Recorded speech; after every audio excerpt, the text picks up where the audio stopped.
Hi, good afternoon. Thank you all for being here.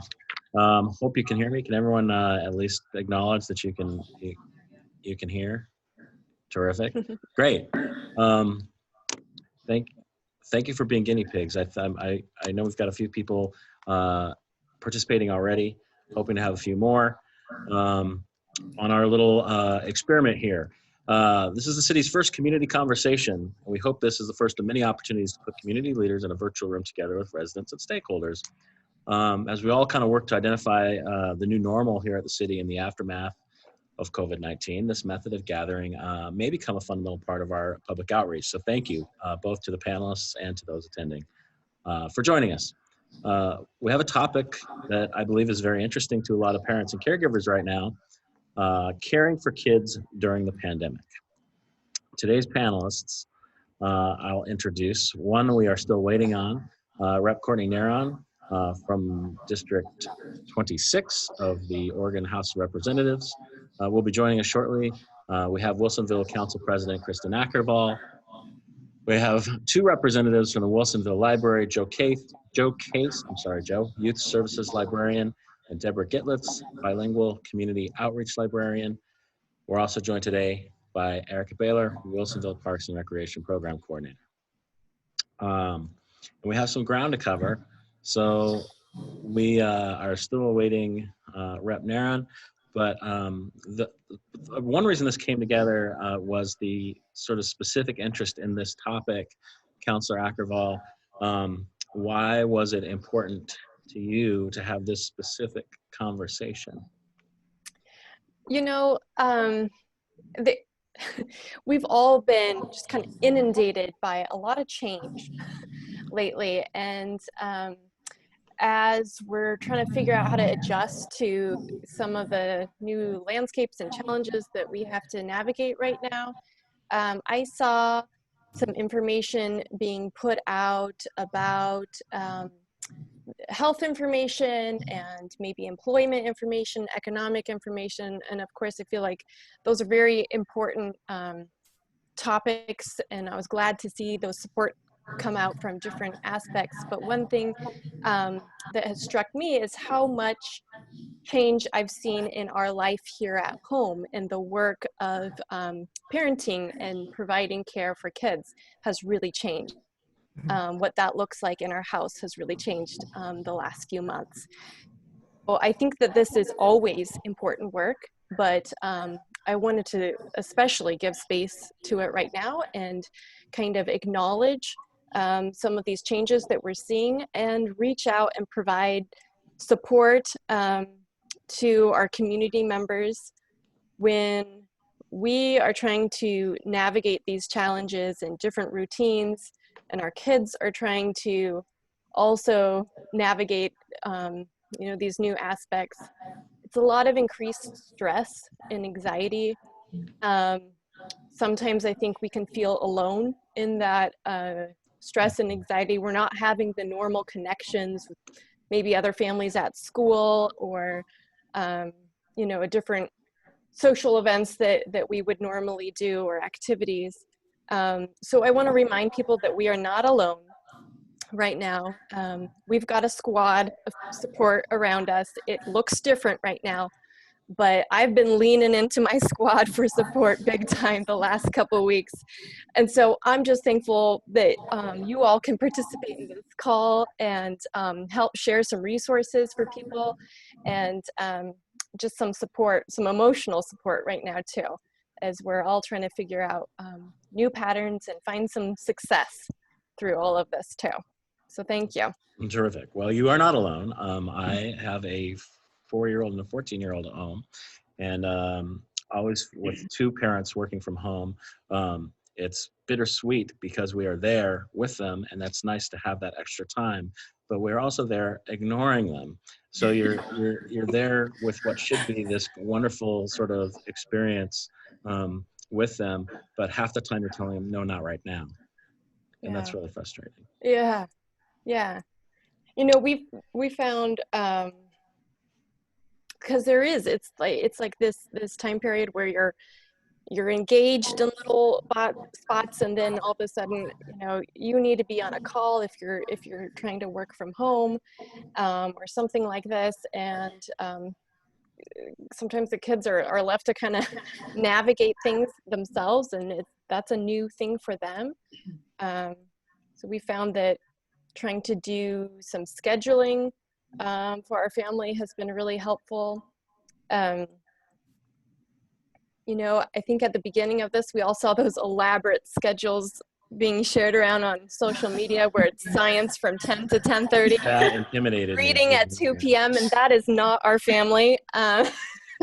These schedules probably look different for everyone, but that's not what has worked for our family. But getting some coordination, maybe the night before, and figuring out, okay, where are the spots that we need to have an independent activity, and where are the spots that I can engage in, trying to align as best possible in advance has been a big help in setting expectations for the kids, so they know, what their new expectation or routine is going to look like that next day. And it changes from day to day too, so right. It's harder to be flexible like that. Yeah.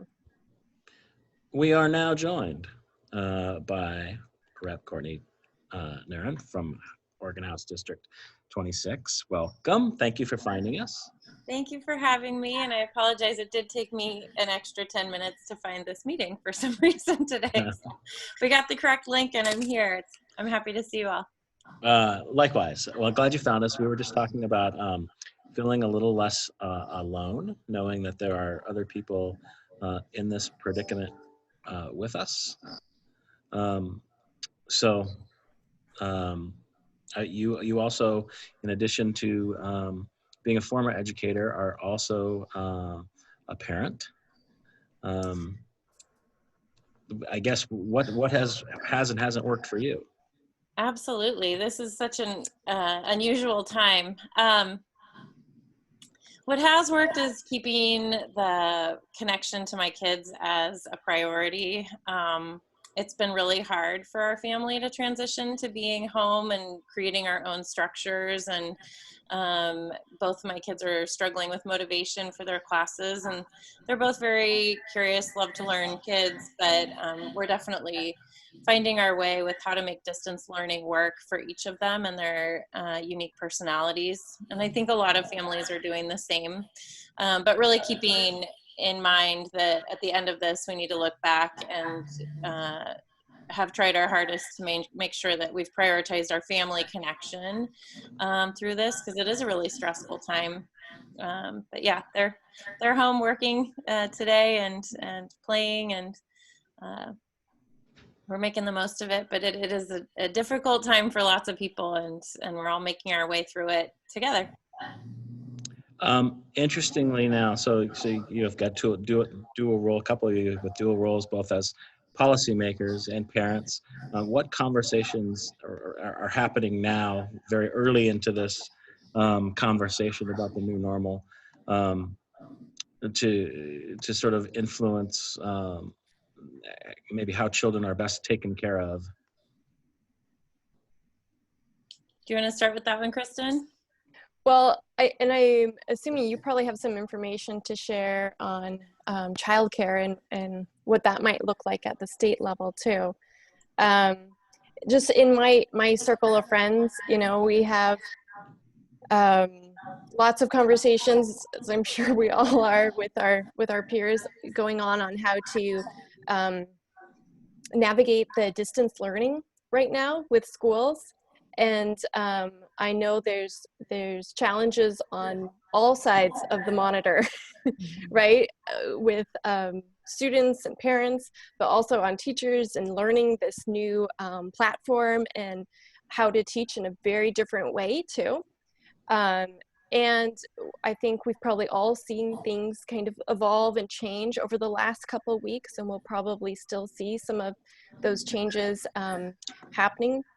And Bill, I know you said that you may have some information to share from the school district too, on what they're seeing there. That might be great to share. So yeah, let me see what I can find.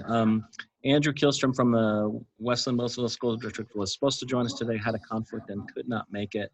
You know, I had asked a number of sort of specific questions. One about any contingency plans that are sort of being looked at for this fall. To his response was, at this point in time, the majority of our efforts on finishing the year out strong for all students, making sure the students are ready to transition into next year and giving our seniors the end of the year celebration they deserve.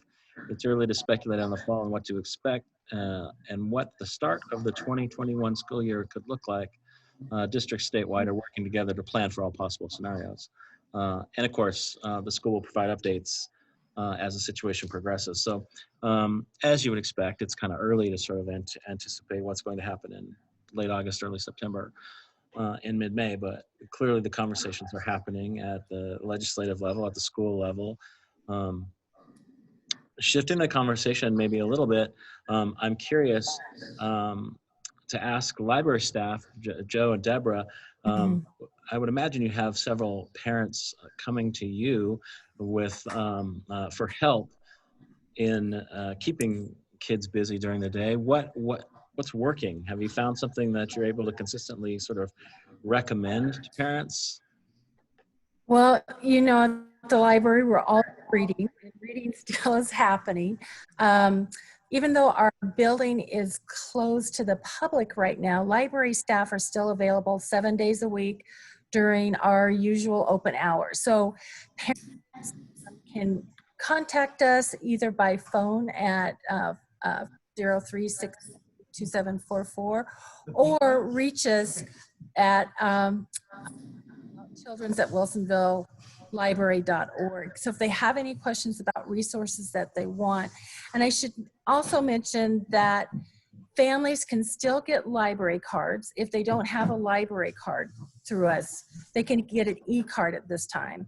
And the reading piece is that we have ebooks and e-audiobooks that families can access and share with their children. And I think one of the important things is to reading time in, whether you read aloud with your family, with your kiddos, or have the children read with you. We try to also do some of our programming, but it's online right now. We have recorded versions of our stories on the go, which was our family story. We have live toddler times through Zoom. We also have baby rhyme time that I'm recording and sharing rhymes and tickles and bounces with parents and care providers that they can share with their babies. And I'll turn it over to Deborah because she's doing a lot of great things too as well. Thanks, Joe. Yeah, I want to emphasize that the story times that we're doing that Joe was talking about, some of them, like the toddler time one, is a live Zoom interactive one. So parents and Brad, who's doing the toddler time, can actually talk to each other in real time, which people are reporting to us is a very grounding, regular weekly thing to do. Like, okay, here's a point where we can communicate with other human beings outside our household. I think that because the library doors are shut, people in general don't understand that we are there and you can talk to us on the phone.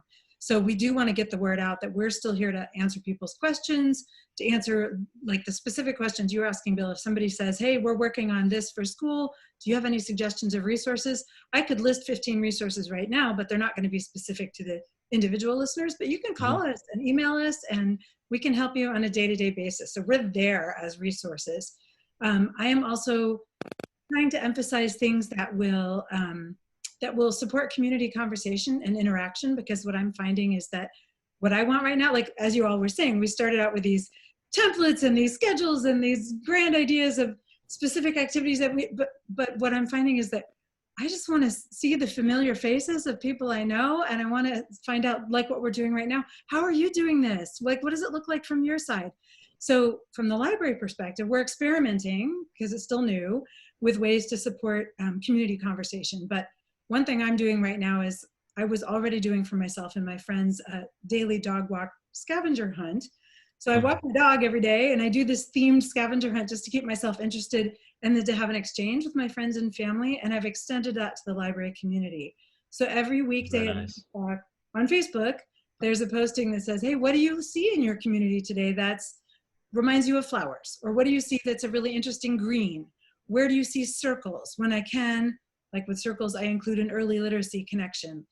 Recognizing shapes and talking about shapes is a foundation of eventually recognizing letters, which are what you're going to need to be able to read. So I do the library literacy bits there too, but I'm also just kind of finding that people are looking for a regular, like, okay, what even month is this? What day is this? It's hard to remember Tuesdays at 11:15, there's a thing.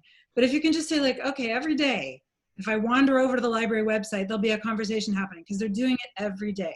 So the scavenger hunt is an experiment with that conversation support. I'm also the bilingual librarian. I speak Spanish.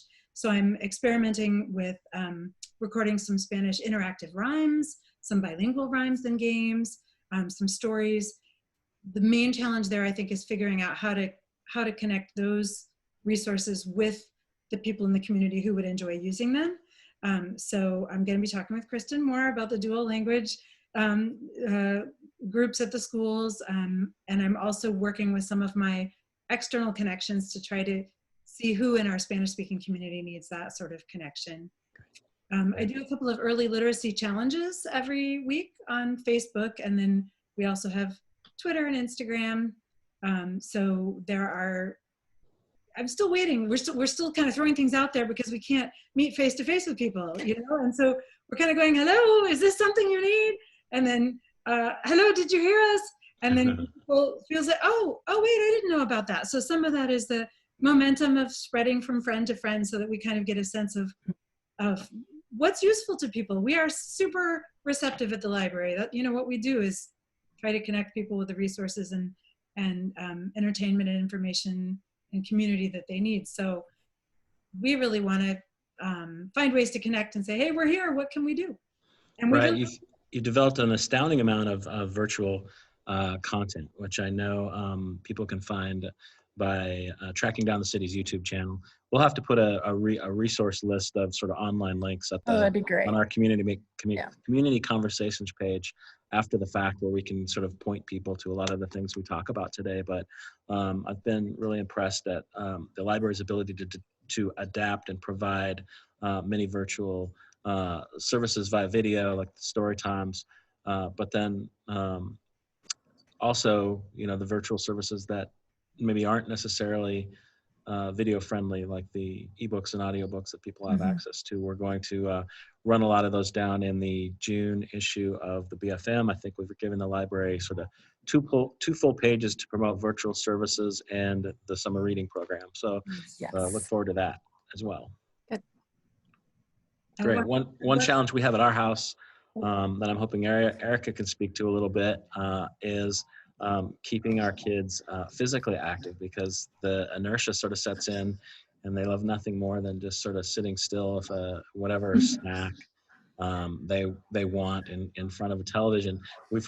One step we've taken is to separate the snacking from the television, so they're not just mindlessly doing this. So it's like, if you want to have a snack, step away from the television, go, you know, sit down, I'll have a conversation with you while you eat, and then you may go back to interrupting my Zoom calls and watching TV.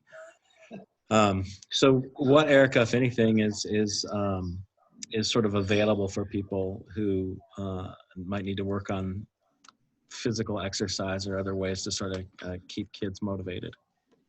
Yeah, so I'm going to echo Joe a little bit here, and Deborah. It's actually really comforting to hear Deborah talk about how we are also kind of throwing ideas out there and, you know, wondering who's going to tune in or if it's actually something people are interested in. But so our activities have definitely taken, you know, a big change without being able to meet in groups or in person. A lot of our activities have also gone virtual.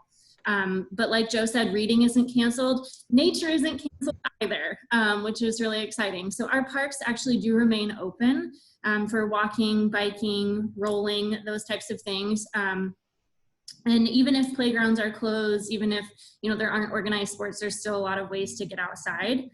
So we've been kind of focusing on a couple different areas. We do daily resource posts. So we've been, you know, a lot of this stuff that we've been putting out there is subject to my amount of creativity that day. So I've been trying to leverage other resources as well. So like we've been doing daily resource posts that maybe are something like a, coloring book pages. We created like a nature for the senses scavenger hunt. So going outside and looking for various aspects of nature, sounds, sights, feelings, those kinds of things, which we can link to that resources page for people to take a look at. But also things like the Cornell Lab of Ornithology. So utilizing resources outside of our own, because I'm not going to be able to make bird videos like the Cornell Lab does. So posting things like that too have helped. And then we've also done in kind of a separate category. We're trying to, again, subject to my creativity, but come up with kind of a virtual events series. So things that we've posted have included the Wild Wilsonville Camp in Place, which was basically camp in your backyard, pretend that you're out there in the mountains, but do it in your own backyard with your quarantine crew. We did a Messages for Mom chalk art day for Mother's Day, an Earth Day pledge. We have it's actually still set up, a poetry walk, which is on one of our trails in Memorial Park. We have laminated poems kind of along the trail so you can interact that way. We've done a 10-day drawing challenge. So just, trying to do things that will promote creativity and physical activity, but still trying to get the word out virtually has been an interesting mix. But again, we're throwing ideas out there, and if there's anything else that parents, think there's a gap in learning or a gap in physical activity that they want to see, filled, we're happy to listen and try to come up with new ideas. Great. Yeah, both the library and Parks and Rec have such wonderful active Facebook channels with a high volume of sort of content, like you said, just different ideas being put out there. One of the things you mentioned was the virtual camping. I have noticed the one thing that's probably worked for me, and I'll ask this question of any of the parents on this group, like what's worked for you? With my 14-year-old, it's like just leaving her alone more or less works for her. With my 4-year-old, I found what's worked is just the opportunity to do something make believe, like if it's camping in the example you cite. But my daughter's set to enter kindergarten in the fall, and playing kindergarten and just getting her around a table with her dolls and teaching class for 20 to 30 minutes. Works. And then last night I said, hey, let's have a picnic, and we just went out in the backyard with a blanket.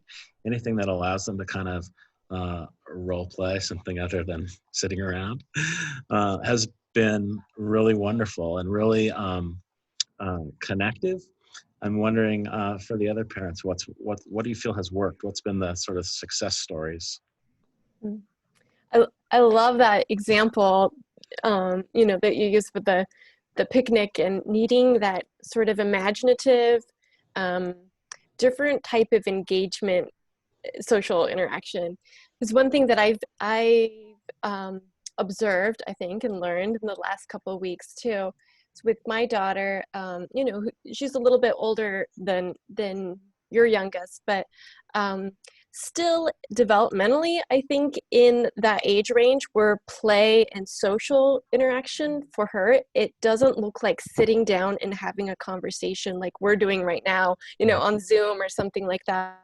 It looks much more creating something together, or this imagination, or something it's a different type of engagement. And it's been a struggle because, we're trying to set our kids up with Zoom meetings with maybe some of their school friends or something, but it maybe doesn't quite tick the box for them in that type of social peer engagement interaction. Sometimes more successfully, sometimes less successfully, we've tried to adapt Zoom with some of our friend groups to do activities through the Zoom. So they're maybe playing charades, which you could do over Zoom with a friend. And it's a little bit more engagement than just having a conversation. It's a little bit more structured. Or they'll play Pictionary, or they'll like draw pictures together on the whiteboard feature that Zoom has. Or I called a local toy store and kind of brainstormed with one of the people that worked there. and she gave a good suggestion of like some dice games can be played over Zoom, right? So we get our set of dice and they have their set of dice, and you're not having to share or touch the same tokens, and you can play maybe Yahtzee or Tenzi or some things like that. So trying to adapt it in a more intentional way for these kids to interact through the electronic platforms that we do have right now, so they can see a face other than just their family members. Right. To, you know, I don't know, I'd be curious to hear if any of you have had success with something similar or different. I think one thing that I just kind of want to insert in here is also just taking this as an opportunity to also find out where their interests are really guiding them, and kind of following their interests is one way to, you know, build an attention span. If they're able, like my daughter memorized the Hamilton musical.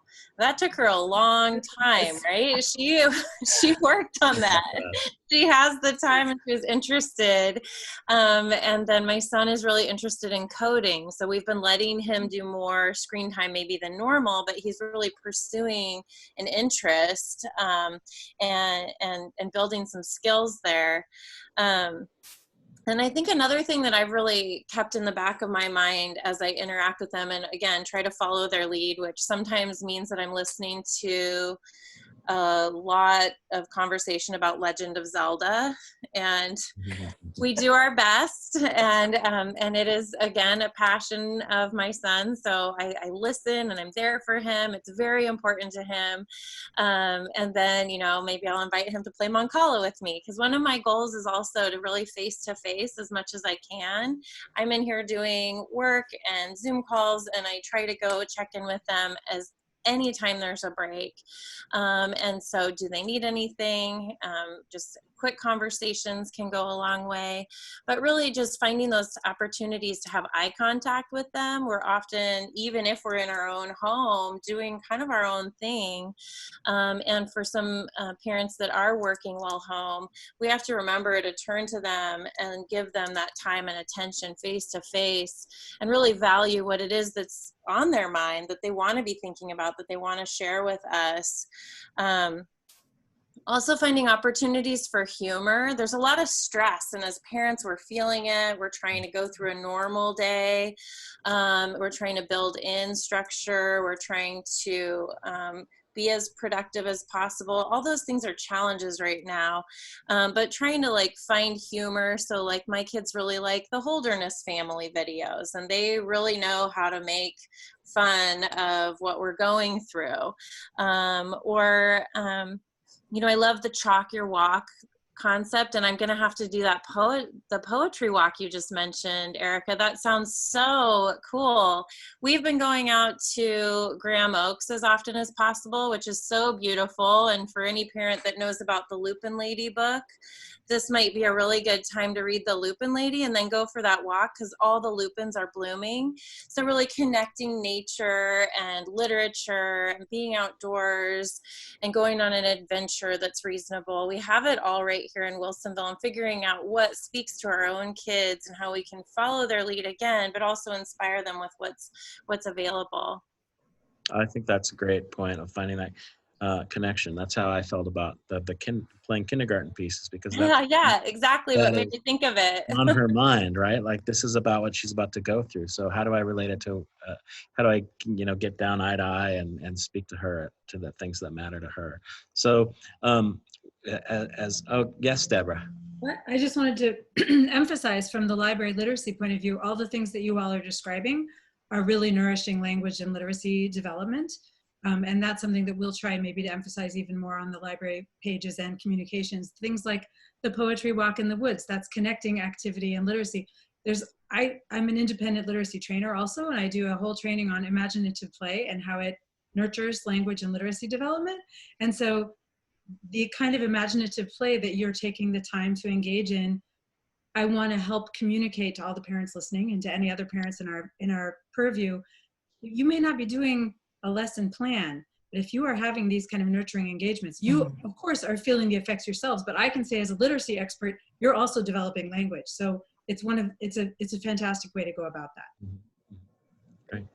So for those of us with very little bandwidth, less than we'd like to have, what is the one thing that's sort of essential to make sure that people are getting young people are getting what they need? Is it just that engagement?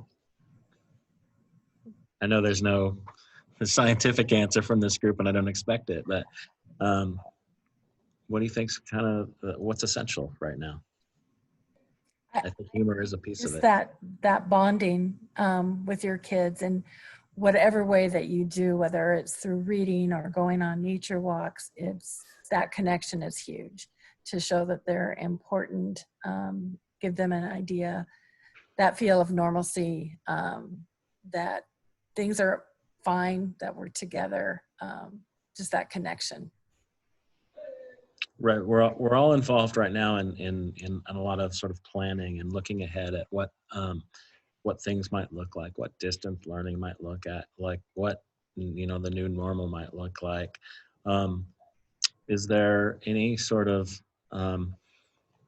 hints or ideas from anyone about the things they've been talking about, either just programmatically or legislatively, that maybe people might expect or might start to think about in terms of how the world might change for the near to medium term future?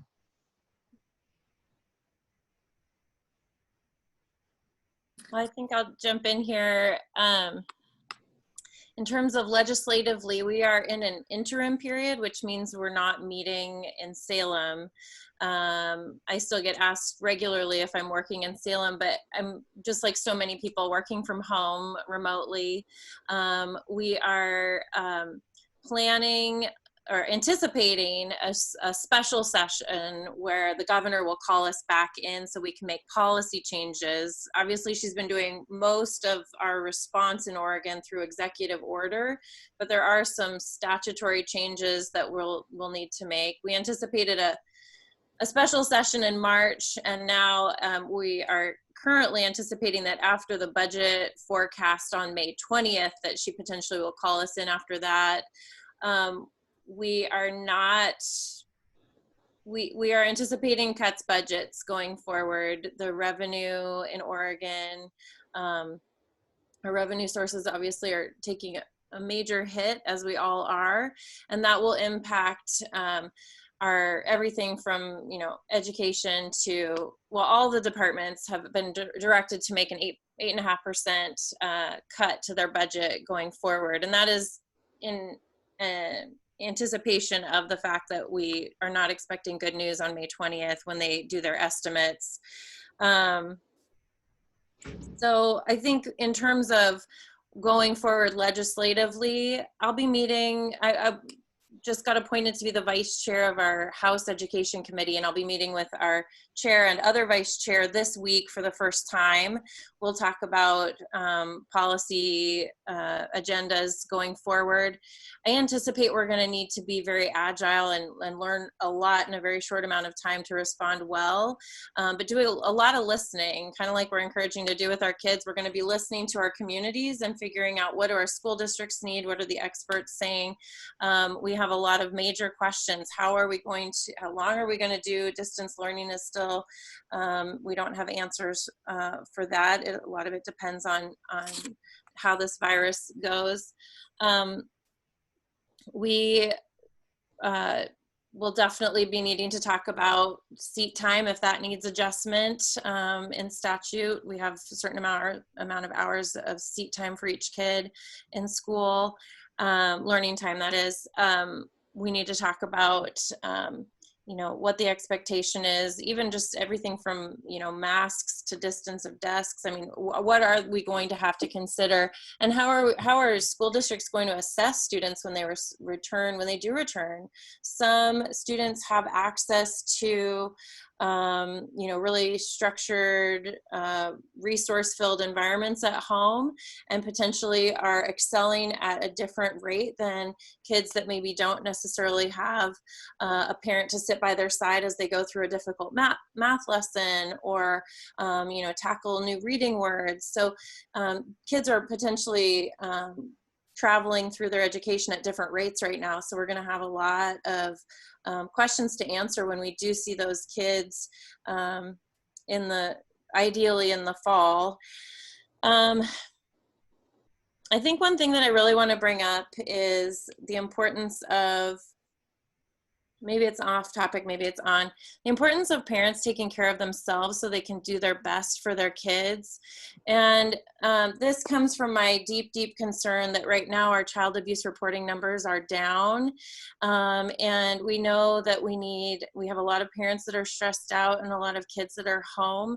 We need all of our parents to be taking the very best care of themselves, and really be looking out for kids in our community as we reemerge from this. We have child abuse reporting centers. We have hotlines that people can call. If you're concerned about somebody, please do reach out. Definitely concerned about that. And as we reemerge, will there be a potential tidal wave of reporting as our mandatory reporters interact with our kids across our communities again? So lots of, you know, there are light things to think about and heavy things to think about through this. There are opportunities and there are responsibilities. So weighing all of those at all times. I also want to mention some resources for people that want more information. 211 info 211 is an incredible resource that I think people are just starting to find.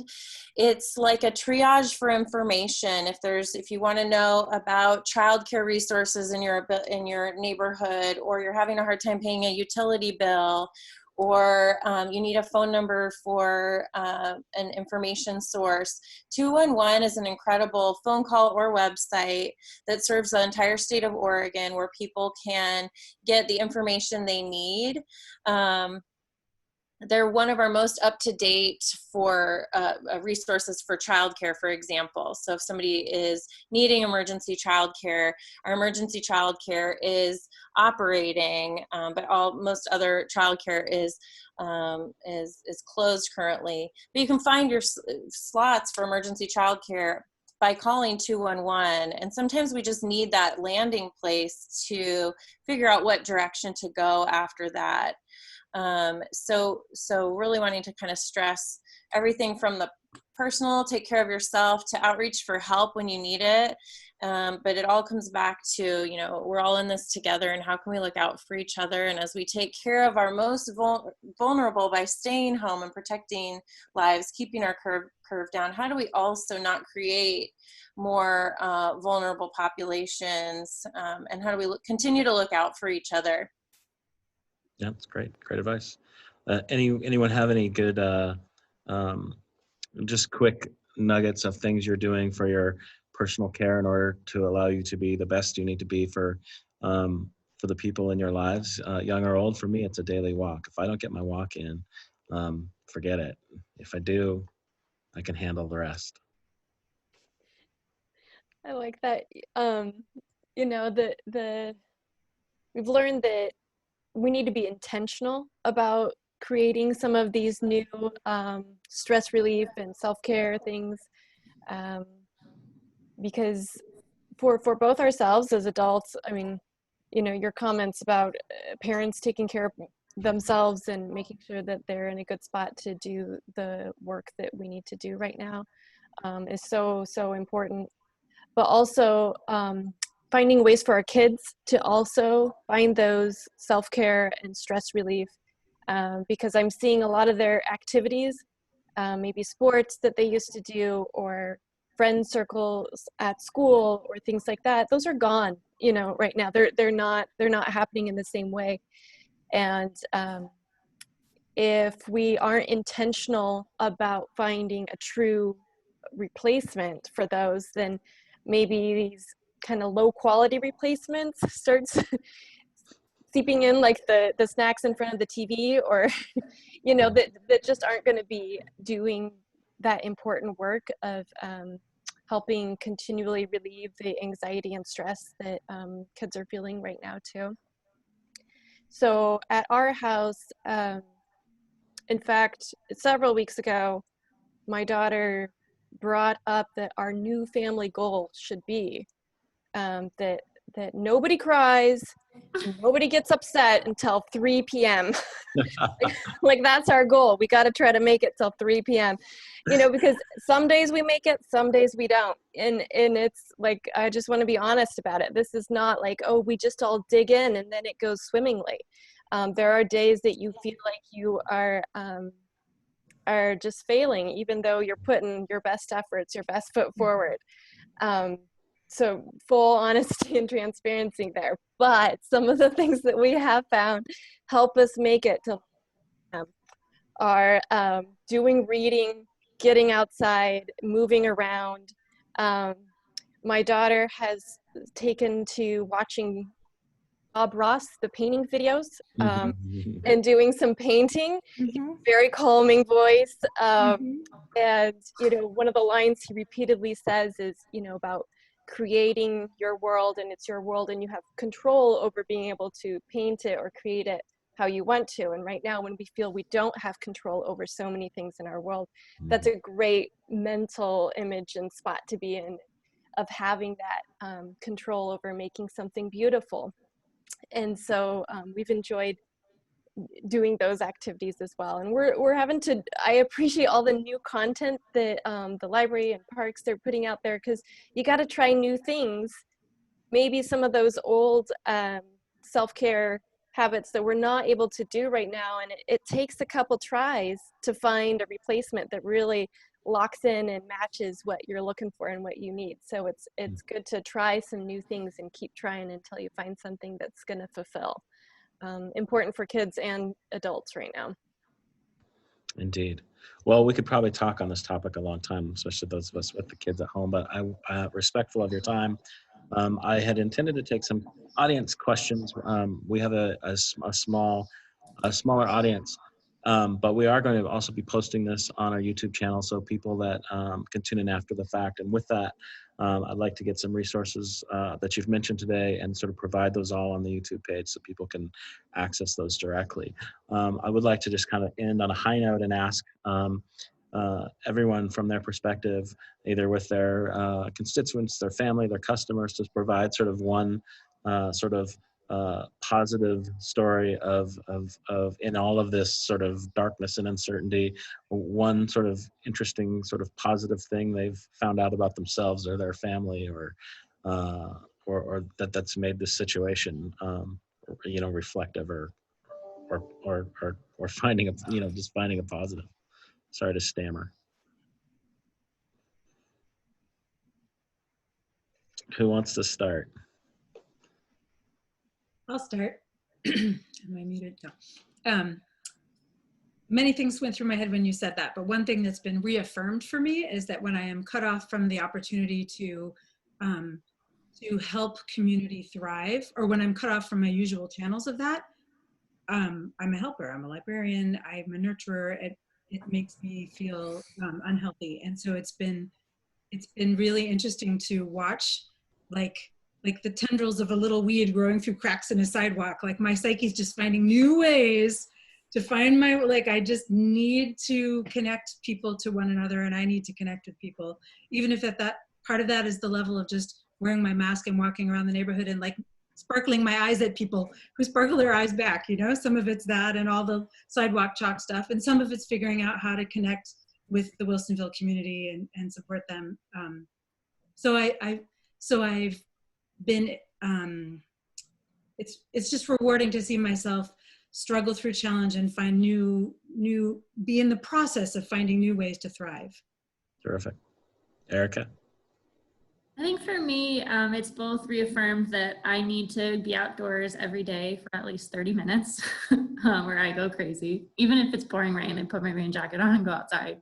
But it's also kind of been a very time that has reaffirmed me setting my personal boundaries, both in my personal life and work life, and just knowing when to, you know, say no to things. I think it's really easy for a lot of people to pile a lot on their plate sometimes an unrealistic amount, especially with, you know, a good example is, you know, friend Zoom calls, boyfriend Zoom calls, family Zoom calls, and just understanding, you know, you can be like, no, not this weekend. I think I'm going to take a day, you know, and not be on Zoom. Has been just reassuring to feel comfortable in setting my own kind of space. Great. Joe?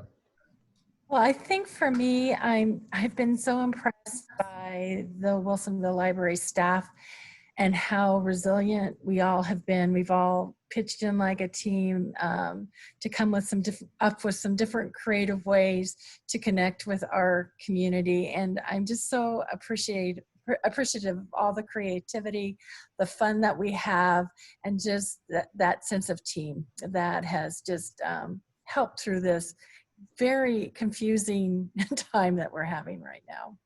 Mm-hmm. Kristin? You know, I think one of my silver linings, I guess, of this time is, you know, probably daily, I can see this as an opportunity for my daughter to be able to observe me as an adult learner, because I'm having to, you know, try again. Many different things right now, and that's an important skill for kids to see adults practice, I think. And since we're all together, you know, very closely, and she's suddenly involved in, you know, observing different aspects of my life that maybe she wouldn't have had vision into before, she's able to see that. And that is, I think, a very positive thing, as we're all going through process of learning and needing to adapt and have times where those roadblocks or obstacles or failures, what, you know, feels like failures, they're not defining the ultimate outcome for us. Mm-hmm. So we keep try again, you know. Right. Courtney? Thank you. I guess I want to start by acknowledging that this is a really hard time. And so we do need to continue to emphasize taking care of mental health. And in terms of the silver lining, sometimes the things that we're doing to take care of our mental health are those silver lining. Maybe it's, you know, we're spending less time in a car, so we're able to go on a longer walk or a walk at all. Or, you know, I love having my kids near me. So even though some days are really hard that we're all in the same house, it's been kind of a wonderful feel of nesting and trying to come together and learn about each other. I think depending on who you ask in my family what the silver linings are, it's going to be different. My son would probably say that we've been having a lot more pancakes than usual. I have really appreciated witnessing all the helpers. You guys mentioned being helpers, and I also feel that I want to be a resource for people. So I'll add that my email address, if people didn't get a question answered and see my office in the legislature as being an area to help, my email address is a good place to start. If 211 you know, doesn't help, we definitely can. And that is rep.courtneyneron@oregonlegislature.gov.